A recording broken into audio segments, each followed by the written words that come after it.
Big boss నుంచి ఎవరిని movie ఇండస్ట్రీలో తీసుకోవట్లేదు. చాలా మంది పెద్ద పెద్ద కో డైరెక్టర్లు వాళ్ళందరూ బిగ్ బాస్ అంటే ప్రొఫైల్ పక్కన పడేయండి అంటారు. నిజం. ఎందుకు అంతే, బిగ్ బాస్ వాళ్ళని మూవీ ఇండస్ట్రీలో you can't see Bigg Boss people in the movie industry. మరి ఇప్పుడు వచ్చే వాళ్ళందరూ సినిమాలో యాక్టర్ అవుతా, ఎవరు ఇప్పుడు బిగ్ బాస్ కి వెళ్ళే వాళ్ళు నేను యాక్టర్ అవుతా, నేను ఇది చేయాలనుకుంటున్నాను, నేను యాక్టర్ గా మంచి యాక్టర్ గా సెటిల్ అవ్వాలనుకుంటున్నాను అని చెప్పి మరి అంటున్నారు కదా. మరి కొత్తగా వచ్చే రావాలి అని అనుకునేవాళ్ళు. నేను వాళ్ళకి ఏం చెప్పలేను. నేను బయటకు వచ్చి ఇప్పుడు నేను ఎలా పడ్డాను మళ్ళీ బయటకు వచ్చాను, అలానే ఇండస్ట్రీ మారుతుందేమో కొన్ని రోజుల తర్వాత. ఇప్పుడు నాకు కూడా మంచిగా లైక్ షోస్ కానీ వెబ్ సిరీస్ కానీ మూవీస్ కానీ వస్తున్నాయి. మేబీ అది స్లోగా జరగచ్చేమో. చాలా మంది ఇప్పుడు బిగ్ బాస్ ఇప్పటి ఒక లెక్క, దాని తర్వాత ఇంకొక లెక్క ఏమో మారుతుందేమో. అది నేను చెప్పలేను, వచ్చే వాళ్ళని బట్టి ఉంటది అది.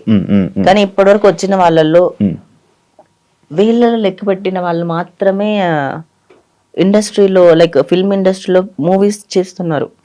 వాళ్ళు కూడా సూపర్ స్టార్స్ ఏం అవ్వాలి ఎవరు. బిగ్ బాస్ కి వెళ్ళిన వాళ్ళందరినీ చాలా రేర్ పీపుల్ మాత్రమే మూవీలో ఉన్నారు.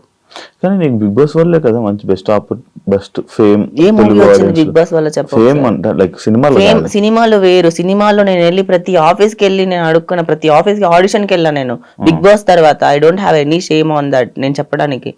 ప్రతి మూవీ ఆఫీస్ కి వెళ్ళి నేను బిగ్ బాస్ గురించి చూడొద్దు సార్, నాకు నేను చేస్తాను, మీరు ఏ క్యారెక్టర్ ఇచ్చినా చేస్తాను, మీరు రెమ్యూనరేషన్ నేను ఎక్కువ తీసుకుంటాను అనుకుంటారేమో, పర్లేదు నాకు అంటే లైక్ నేను ఎంత ఇది చేసుకున్నాను అనుకున్నా మూవీ ఇండస్ట్రీలో ఉండడానికి రావడానికి అంత జరిగాయి. ఇప్పుడు ఒక అమ్మాయి వెళ్ళి అంటే కొంచెం ఫేమ్ ఉండి ఆఫర్లు వచ్చాయంటే ఒక లెక్క, కానీ మనమే వెళ్ళి అడిగామంటే కొంచెం అడ్వాంటేజ్లు తీసుకుంటారని విన్నా. అడ్వాంటేజ్లు తీసుకునేటప్పుడు సార్ వద్దు సార్, చిన్న క్యారెక్టర్ ఇచ్చుకొని నేను చేసుకుంటాను. చేసావా?